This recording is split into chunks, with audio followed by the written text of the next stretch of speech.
Hey everybody, welcome to my usual Boyle Sports predictions ahead of the weekend. I've done something a bit different this time.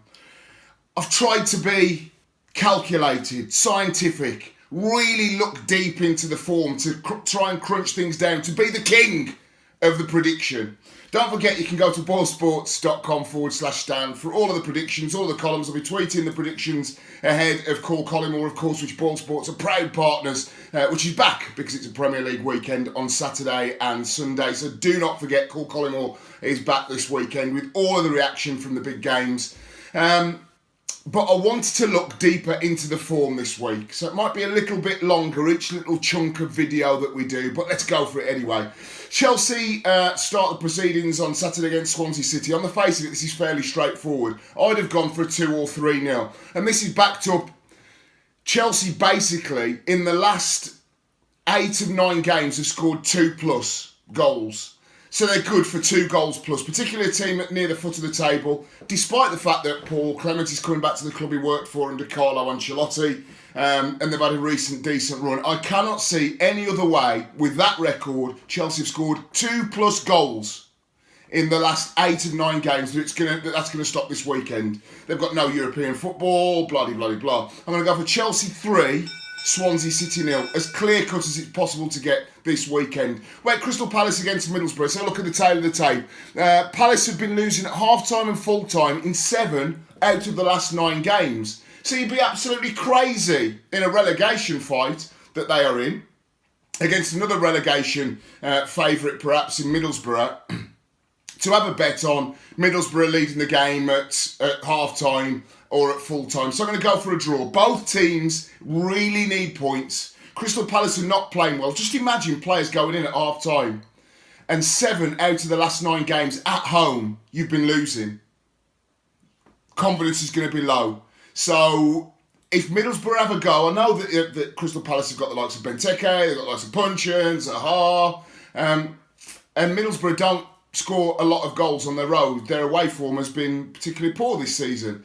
But I'm going to give them a draw. I think that if they are shown that statistic, that Crystal Palace half-time going into a game, before the end of a game, are particularly weak, particularly nervous, particularly edgy, I think that Middlesbrough can get something weekend. So I'm going for Crystal Palace 1, Middlesbrough 1. What about Everton against Sunderland? Well, Sunderland, it's 1 step forward and seemingly 3 steps back. Let's have a look at the tail of the tape. Everton have scored 3 in their last 3 home games.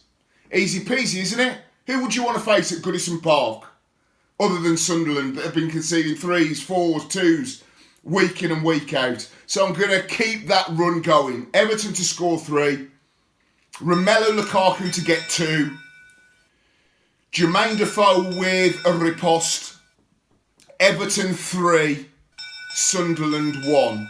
Don't forget, Everton have scored 3 in their last 3 home games. So why wouldn't they keep it 4th, particularly against a very porous Sunderland side? Let's go to my first Desmond. I've gone 2 Desmonds this weekend, I'm sure, and I'm good on the Desmonds, who had some 14-1s, 12-1s, 8-1s. Was it the other day? 8-1, I think, as well on a Desmond.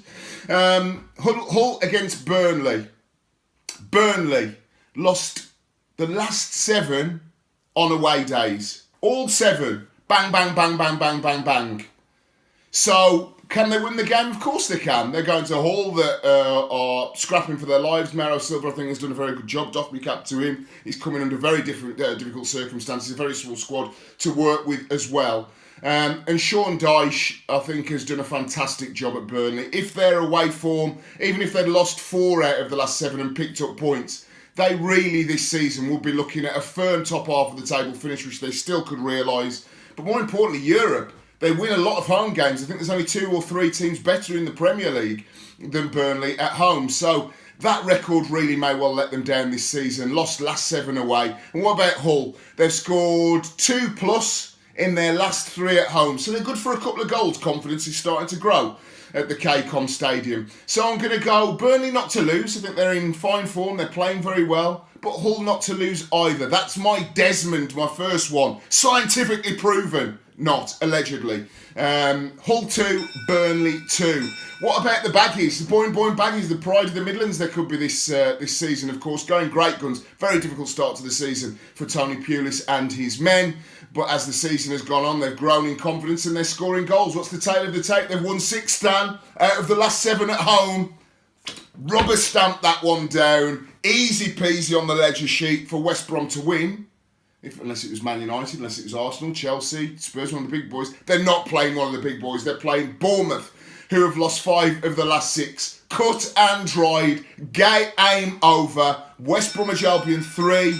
Bournemouth 1. Cracking home form from the Baggies recently. A very special offer for core Collymore fans this week. Bet £10 with BoyleSports and receive a £25 voucher for classicfootballshirts.co.uk. Get onto boylesports.com/Stan to claim yours now. Come on!